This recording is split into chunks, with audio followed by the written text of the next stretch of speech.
Hello pros, இன்னைக்கு நான் எங்கே பார்த்தீங்கன்னா சவுகாப்பேட்டில் இருக்கிற சீனா பாய் டிஃபன் சென்டர் தாங்க இருக்கிறோம். நாங்கள் இப்போது நான் ட்ரை பண்ணா பார்த்தீங்கன்னா இங்கே நெய் பொடி வச்சு ட்ரை பண்ணி பார்த்தேன். இவங்க ஒரு கப் ஆஃப் மாவு எடுத்துக்கிறாங்க, அதில் ஆனியன் எக்ஸ்ட்ரா போட்டு இட்லி பொடி சும்மா இஷ்டத்துக்கு தூவி விடுறாங்க இட்லி பொடியை. நெக்ஸ்ட்டு பார்த்தீங்கன்னா அவங்க ஸ்பெஷலாக வச்சுன்னு நெய் ஊற்றுறாங்க. நெய் பாருங்கள் இஷ்டத்துக்கு அப்படியே அள்ளி அள்ளி அள்ளி ஊற்றுறாங்க பாருங்கள். இந்த மாதிரி ஊற்றும் போது நமக்கு நாக்கு ஊறுது சாப்பிடணும் போல்.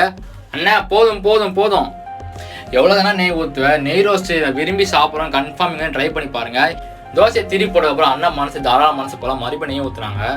ஒரு வழியாக நம்ம கை தோசை வந்துச்சு. தோசை வந்தப்பறம் பார்த்தா 10 நிமிஷமாக நாங்கள் சட்னிக்காக ரொம்ப நேரமாக நின்றுட்டோம். சரி அண்ணா சட்னி ஊற்றுனா அவங்க வச்சுன்னா சட்னி புதினா சட்னி ஊற்றும் போது நாங்கள் வீடியோ எடுத்ததை பார்த்து அவர் என்ன பண்ணார் பாருங்க. மறுபடியும் இட்லி பொடி எடுத்து சும்மா அப்படியே மலை சாரல் மாதிரி மேலே அப்படியே மேலோட்டமாக அப்படியே தூவி மறுபடியும் ஊற்றினா பாருங்க நெய்.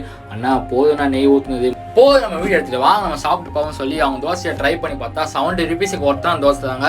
வீடியோ பிடிச்சி லைக் அண்ட் சப்ஸ்கிரைப் பண்ணுறேங்க.